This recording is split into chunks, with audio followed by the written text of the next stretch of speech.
እኩል የምታበራ ፀሐይ ለኢትዮጵያ ለድሆች ለባለጸጎችም እኩል ምሰሶ የሆነ ፍጥረት ከማይጸኑ አለ ብለው ተረጎሙት። እናያባት ፀሐይ ነው ለሁሉም ያበራ ነው። እኩል ነው ብርሃኑ የሚደርሰው። እግዚአብሔርን ፀሐይን ሲያወጣ ለድሃ ለሀብታም አይደለም፣ ለክፉ ለደግ አይደለም፣ ለሁሉም ትወጣለች። ለሀገር ነው ጥቅሙ። የፀሐይ ጥቅም ለሀገር ነው። ሀገር የሚገዛ መሪ የሚቋጥረው ማይጸኗን እግዚአብሔር በህልም ነግሯታል። የዚች ሰራተኛ ህልም ራእይ በከንቱ ሊታይ አይገባም፣ በደንብ ልናስበው ይገባል አሉና እኔ አለቃ መላእክት ምን አሉ? አሁን ከኔ ብትወለድ እንግዲህ የሚወለደው በጣም ደግና ድንቅ ፍጥረት እንደሆነ ቢታወቅም ከሊቃነ ካህናቱ ዘር ከተወለደ ምናልባት ንግስናው ሊያመልጠው ይችላል። አሁን እኮ ይህንን ራእይ የታየለትን ፍጥረት የነገሌ ዘር ተብሎ ቢወለድ መልካም ጀግና ከዚህ ዘር ቢወለድ ግን ምን አሉ? ሳይነግስ ከቀረ ሀገር ትጎዳለች። እየሰማችሁ ነው? ከሊቀ ካህናቱ ዘር ቢወለድ ወይንም ተራ ከሚባሉ ሰዎች ንግስና በእንደዚህ ከአንድ ወደ አንዱ አልጋ ወራሽ እየተባለ ዘር ቆጥሮ በሚመጣበት በዚያ ህግ ከነገስታቱ ዘር አይደለም ተብሎ ይሄ ፍጥረት ባይነግስ ሀገር ናት የምትጎዳው። እንደዛሬው ምቀኝነት አልበዛም። ሀገር ከጠቀመ የኛ ዘር መባሉ ይቅርብን፣ የዚህ ዘር መባሉ ይቅርብንና ከነገስታቱ ዘር ይወለድ። ከነገስታቱ ዘር ከተወለደ በምንም አይነት መንገድ ለንግስና ሳይሆን አይቀርም። ንጉስ ከሆነ ደግሞ እንደ ፀሐይ ለሀገሪቱ ብርሃን ይሆናል። እኔ መንፈሳዊ አባት ምን አሉ? ከዚህ በኋላ ሳትሉ ሳታድሩ እችን ሰራተኛ ወደ ላይ ቤት ወሰዷት። ወደ ምን ወሰዷት? ላይ ቤት የሚባለው በተለምዶ በአገሬው አጠራር የንጉስ ኃይለ ሥላሴ የንጉሱ ቤት ያለበት ነው። እንደሚታወቀው ነገስታት ቤታቸውን የሚሰሩት ትልቅ ከፍታ ኮረብታ ላይ ነው። ተራራ ፈልገው ነው ቤታቸውን የሚሰሩት። ተራራ ላይ ይሰሩትና ለመጽደቅም ይመቻቸዋል። ተራራ ላይ የሰሩት ሰገነታቸው ላይ ሆነው ቀኝና ግራውን ያለየ ትርምስ ውስጥ ሲገባ ደሃ ሕዝብ ሲጨነቅ እያዩ ላይ ተንጠልጥለው ረጅም ተራራ ላይ ሆኖ ከፍታ ላይ ሆነው እያዩ ይህን ሁሉ እኔ ነኝ ማስተዳደር እያሉ ይመጻደቃሉ። ነገስ በምንም በምን ግን ቤታቸው ከፍ ያለ ቦታ ላይ ስለሚሰራ የንጉስ ኃይለ ሥላሴ ቤት ላይ ቤት ተብሎ ይጠራል፣ ከፍ ያለ ቦታ ላይ ስለሆነ። ስለዚህ አለቃ መላእክት ምን አሉ? ወደ ላይ ቤት ትሄድች ሰራተኛ ጅጋዬ ወደዛ ትሄድና ምን ታደርጋሉ? የንጉስ ኃይለ ሥላሴ ባለቤት ወይዘሮ በዛብሽ ይባላሉ፣ የሷ ሰራተኛ ትሆናል። ከዛ ከደረሰች የሚፈጠረው ፍጥረት ጽንስ ከነገስታቱ ዘር ይሆናል። ስለዚህ በምክንያት ወደ ላይ ቤት ትሄድ ተብላ ወደ ነገስታቱ ቤት እንድትጣልፍ ተደረገች።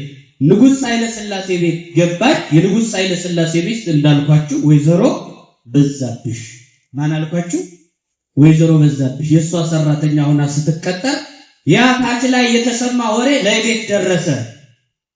ወሬው ያደገ ሲመጣች ሴት በህልሟ በራእይ እንዲህ አይነት ከማይጸኗ ፀሐይ ስትከፈል ስትወጣ ያየች ሴት ናት ሲባል አንድ ነገር አለ ማለት ነው። ከሷ የሚወለደው ብርሃን የሆነ ፍጥረት ነው። በዚህ ጊዜ ወይዘሮ በዛብሽ የንጉስ ኃይለ ሥላሴ ሚስት ምን አሉ? አይ እንግዲያውስ ከነገስታቱ ዘር መምጣቷና መወለዱ መልካም ነው። ከኔ ልጆች አንዱ ከሷ ይውለድ አለችና ከልጆቿ መካከል ወይዘሮ በዛብሽ በጣም የምትወደው ብዙ ይወልዱ አንዱን መርጠው ይወዱ እንዲሉ እቺስ ወደ አንዱ ማዳላት አለ። አንዳንድ ጊዜ ሁሉም ልጅ ቢወዱም ፍቅር ቢጸናበት በጣም ሳይፉ የሚባለው ልጇ ወይዘሮ በዛብሽ እጅግ ትወደው ነበር። ኃይለ መለኮት ነው የበኩር ልጅ። በጣም የሚገርማችሁ እግዚአብሔር ያለው ነገር እንደማይቀር ነው የሚያስረዳው። የበኩር ልጅ የሚባለው የወይዘሮ በዛብሽ የንጉስ ኃይለ ሥላሴ የበኩር ልጇ ኃይለ መለኮት ነው። ኃይለ መለኮትን ትታ ግን እሷ የምትወደው ሰይፉን ነው። ስለዚህ እቺ ሴት ልጅ መውለድ ያለባት ከበኩር ልጇ ከኃይለ መለኮት ሳይሆን ከልጅ ሰይፉ ከምትወደው ልጇ እንዲወለድ ፈለገችና እችን ሰራተኛ መክራ ሙሽራ አድርጋ ሰራተኞቹን አብረው ያሉ አገልጋዮቹን ወደ ሰይፉ ሰጣ። እናትህ አዝዛለች ከዚህ ሴት ውለድ ብላ በቀጥታ አዝዛ ሰደደቻቸው። ስለዚህ እጅጋየሁ ለሰይፉ በወይዘሮ በዛብህ ትእዛዝ ለሰይፉ ተሰጠች። ከሰይፉ እንድትወልድ ፈለገች። ግን ያው የእግዚአብሔር ፈቃድ ደግሞ እንደዛ አልነበረም። በአጋጣሚ ሌላ ሴት ወዶ ስለነበረ ትኩስ ፍቅር ላይ ስለነበረ ሰይፉ እችን ሴት መቀበል አልቻለም። በዛ አዲስ ፍቅር ላይ ሌላ ሴት እንድትጨመርበት አልፈለገም። ስለዚህ ምን አለ? የለም እምቢ ብዬ እንዳልመልሳት እናቴ ትቀየማለች፣ እናትን ማሳዘንም ልክ አይደለም ማለት። ስለዚህ አይሆንም ተብሎ በእኔ ከምትቆጣ አልታዘዝ አለ ተብሎ እናቴ ከምታዝንብኝ ኃይለ መለኮትን ልማልደው ብሎ ሂዶ እባክህ እኔ አዲስ ሴት ወድጄ በዚህ ስሜት ውስጥ ነውና ያለሁት እናታችን አዝዛለችና ከእጅጋየሁ ልጅ ተወልድ ዘንድ ፈቃደኛ ሁን ብሎ ተማጸነው። ወንድሙን ሰይፉ ኃይለ መለኮትን ተማጸነው። ኃይለ መለኮት ፈቃደኛ ሆነ። እጅጋየሁ ወደ ኃይለ መለኮት ሄደች። ከኃይለ መለኮትም ጸነሰች። ወይዘሮ በዛብህ የእጅጋየሁን መጽነስ ስትሰማ እጅግ በጣም ደስ አላት።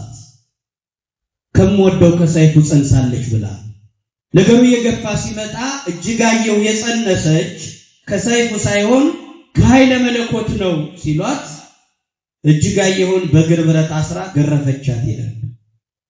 አሁን እጅጋየሁ ምንም አታደርግም፣ መገረፍም አይገባትም። መቼስ የሰራተኛ ነገር እንዳደረጉት ነው የሚሆነው። በጣም ይገርማል። እንዲህ አይነት ብልግናዎች አሉ። ተጥመዝምዘን ሄደን ሰራተኞች ላይ የምናደርሰው ውርጅብኝ በጣም ዋጋ የሚያስከፍል ይመስለኛል። ታውቃላችሁ የቤት ሰራተኞቻቸውን ስራት የኛ ልጆች ብርጭቆ አምልጧቸውም አይደለም በትዕቢት በብስጭት የወለድናቸው ልጆች ብርጭቆ ሲሰብሩ እንካሂን ድገመው የሚል ወላጅ አለ። አትደንግጥ ድገመው ይሄን ይላል። ሰራተኞች እጅ ላይ አምልጦ ሲወድቅ ግን እድልሽ እንደዚህ ሽርፍ ስብር ይላል ብለው የሚራገሙትን ታዛቢ ቁጣራቸው። ከነሱ እጅ ላይ በተፈጥሮ ግዴታ አምልጦ የወደቀው ዕቃ በዛ ዕቃ ፈንታ ዋጋ የሚያስከፍሉ የተሰበረውን ዕቃ ዋጋ የሚያስከፍሉ ባለጸጎች እጥፍ አድርገው ይመልሱታል። ሊሆን በድሆች ላይ ርህራሄ የሌላቸው ታውቃላችሁ። ብዙ የቤት ሰራተኞች ወገኖቼ ኩርሲ ፈልገው ይቀመጡ አሉ። ኩርሲ ፈልገው በምንም ተአምር አንድ ቀን እንኳን ዘና ብለው ሶፋ ላይ ለመቀመጥ ሞራል የሌላቸው የቤት ሰራተኞች አሉ። እንዳውሬ የሆነንባቸው እንዳንበሳ ሰባሪ ፊታችን እያዩ አንድ ቀን ደስተኛ ፊት ስለማናሳያቸው እንዲያም ሲል እንደ ጦር ሚወጋ ሽሙጣችን እየሰሙ 5 ዓመት 6 ዓመት 7 ዓመት አብረውን ተቀምጠው ያለመዱን አሁንም እንዳንበሳ ሰባሪ እንደሆነ የሚያውቁ የቤት ሰራተኞች እንዲሁ ተጥመዝምዘን ሄደን ምናሰቃያቸው ያጠጋባችን አሁን መጥቶ የቤት ሰራተኞች በእኛ ላይ ኃይለኛ አድርጓቸው ዋጋ ያስከፈለ ነው። አሁን ገና ብዙ ዋጋ ይከፍላል። የድሃ ማከፎ ነው ወገኖች። ይገርማችኋል። የድሆችን ደስታ እግዚአብሔር የቀበረው የሀብታሞችን ደስታ እግዚአብሔር ወስዶ የቀበረው የድሆች ሆድ ውስጥ ነው። ደስ እንዲላችሁ ከፈለጋችሁ ደስታችሁ ተስፋ ያላችሁ ባለጸጎች ሆይ ደስታ ከፈለጋችሁ የእናንተ ደስታ ያለ የድሆች ሆድ ውስጥ ነው የቀበረው እግዚአብሔር። ያኔ ለድሆች መስጠት፣ ድሆችን መደገፍ፣ ለድሆች ርህራሄ ማድረግ ስንጀምር ያን ጊዜ ነው ድሆች ላይ ያለው የተቀበረው የኛ ደስታ ቀጥታ ወደኛ ሪፍሌክት ያደርጋል፣ ይመለሳል። አያችሁ የትኛውም የሀብት ድርድር ሊሞላው ማይችል ክፍተት አለ በእኛ ውስጥ እግዚአብሔር ብቻ የሚያስተካክለው። ብዙ ጌጠኛ መኪኖች ተደርድረው ማይሞላ ክፍተት አለ። ሰማይ የሚታከኩ ህንፃዎች ተደርድረው ማይሞላ ክፍተት አለ። እግዚአብሔርን ብቻ የሚጠይቅ ክፍተት አለ። እሱ ብቻ የሚሞላው ክፍተት አለ። ሰዎች ይህን ያስቡ። ገንዘብ ስላላቸው፣ ቤት ስላላቸው፣ ጠላት ማያዩ በጥቁር መኪና ስለሄዱ ደስታቸው የሚፈጠር ይመስላቸዋል። ግን ድንዝዝ ይላል። አንዳች ነገር አለ፣ የጎደለ ነገር አለ። አዎ እንዲህ አይነቱን ጾም አልወደድኩትም፣ አልፈልገውም። ሰራተኞቻችሁን በጡጫ እየመታችሁ የሰራተኞቻችሁን ደሞዝ እየሸራረፋችሁ እንዲህ ያለውን ጾም አልወደውም ይላል። እናንተ ጾመኛ ናችሁ ይላል። ጾመኛ አይደላችሁም ይላል። በኢሳይያስ አድሮ ይመሰክራል እግዚአብሔር። እጅጋየሁ ስድብ እንኳን መስደብ ማይገባትን ሴት ወይዘሮ በዛብሽ በእግር ብረት አስረው ገረፏት። ለምን? እኔ ያልከሰይፉ እንድትወልጅ ነው እንጂ ኃይለ መለኮት ነው። ነገሩን ያጣመመው ልጇ ነው። በእግር ብረት የተገረፈች ግን ሰራተኛዋ አለ። የኛ ልጆች በሰበሩት ዕቃ ግልምጫችን ሰራተኞች ላይ ስህተታችን ብዙ ነው።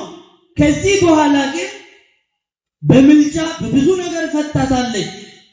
ከእግር ብረት መታሰሯ ተፈታለች። የሆነው ይሁን ሰራተኛም ሲባል ትሁን፣ ግን ጸንሳለች። እጅጋየሁ ጽንስ እየገፋ መጣ፣ ወለደች። ከሰራተኛ መውለድ እንደ ነውር ተቆጥሮ አንጎለላ የንጉሥ ኃይለ ሥላሴ ርስት ነው። አንጎለላ ከዛ ሄዳ ትደግ ተባለች። ይደግ ልጁ በዛ ሄዶ አለ። ሲወለድን ምን ይል ሸዋ ብሎ አወጣለት። ከሰራተኛ የንጉሱ ልጅ ከሰራተኛ በመውለዱ ሸዋ ምን ይል ይሆን ብሎ ወደዚያ ወሰደው። በጣም ይገርማል። እንደ ነውር ተቆጥሮ ከሰራተኛ ንጉስ ልጅ ወለደ በባል ነውር ነው ብሎ በድብቅ አንጎለላ ከሱ ከንጉሱ ርስት ሄደች አሳደጊ ተብላ ሄደች። ስደተኛ ሆነች። አዎ ይህን ጀግና ለማሳደግ በእግር ብረት ተገርፋለች። ምስኪኗ እጅጋየሁ። አዎ ዛሬ ጀግኖችን ስታስቡ ጀግኖችን የወለዱ እናቶች ሞተው ወይንም ማደንዘዣ ተወግተው ነው ልጅ የሰጡ። አያችሁ፣ ዓለምን ያዳናት ክርስቶስ ሙቶ ነው። ሙተው እንደ ክርስቶስ ሰው የሚሰጡ ወላጆች እናቶች አሉ። እጅጋየሁ ምኒልክ እንዲወለድ ዋጋ ከፍላለች።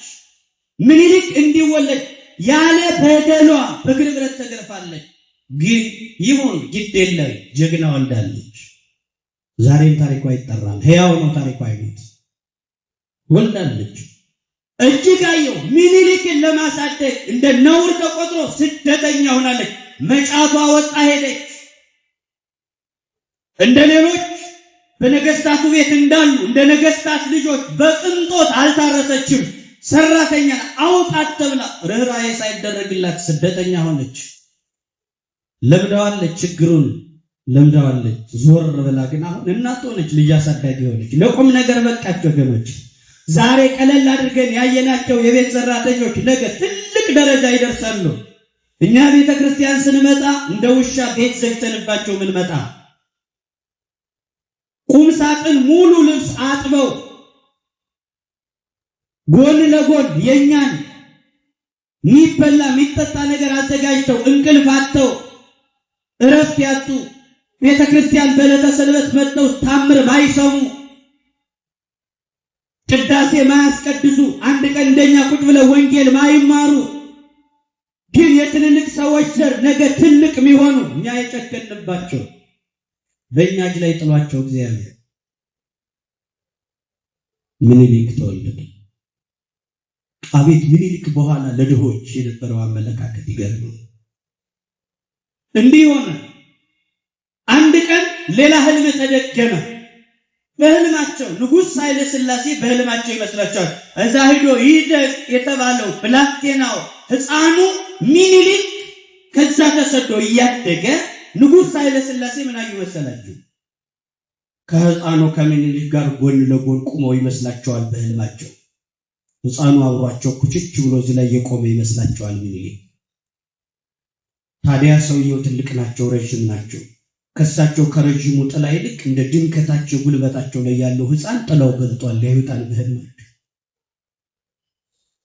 ጥላው የሕፃኑ ጥላ በልጧል። የተፈጥሮ ሕግን የጣሰ ህልም አይ የተፈጥሮ ሕግን ያልተከተለ ተጨማሪ የእግራቸውን ዱካ ሲለኩት ከሳቸው የእግር ዱካ ይልቅ የልጁ ዱካ የዛ ሕፃን ዱካ ይበልጣል። አገረማቸው።